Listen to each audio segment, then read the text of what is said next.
Hello बच्चों, चलिए प्रश्न को देखते हैं। प्रश्न है हमारे पास x और y का मान ज्ञात कीजिए यदि क्रमित युग्म हमें दे रखा है x plus y x minus 2y का मान बराबर दे रखा है 7, 1 के। चलिए सर्वप्रथम हम प्रश्न के लिए मुख्य अवधारणा लिखते हैं।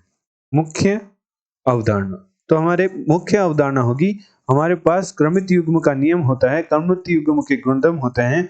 उदाहरण के तौर पर मान लीजिए कि x, y बराबर क्रमित युग्म x, y बराबर है a, b के।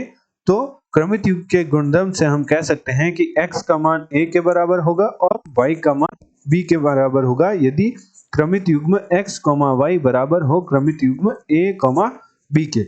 अतः प्रश्नानुसार प्रश्न में हमें दे रखा है x plus y x minus 2y का मान बराबर है 7, 1 के। तो हम मुख्य अवधारणा से कह सकते हैं कि x प्लस वाई का मान 7 के बराबर होगा, इसे हम समीकरण 1 नाम दे देते हैं, और x माइनस 2y का मान 1 के बराबर होगा, इसे हम समीकरण 2 नाम दे देते हैं। अब हम समीकरण 1 व समीकरण 2 को घटाते हैं।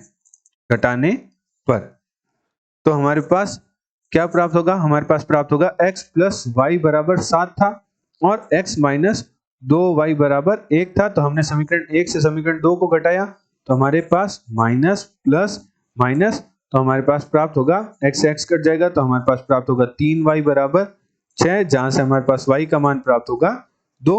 अब हम y का मान समीकरण 1 में रख x का मान ज्ञात करते हैं। तो y का मान समीकरण 1 में रखने पर, तो हमारे पास समीकरण 1 थी x प्लस वाई बराबर 7, तो हमने y का मान रखा तो हमारे पास प्राप्त हुआ x प्लस 2 बराबर 7, जहां से हमारे पास x का मान प्राप्त हुआ 5। तो हमारे पास x का मान प्राप्त हुआ 5 और y का मान हमारे पास प्राप्त हुआ 2। तो हमने मुख्य अवधारणा की सहायता से x तथा y का मान प्राप्त कर लिया।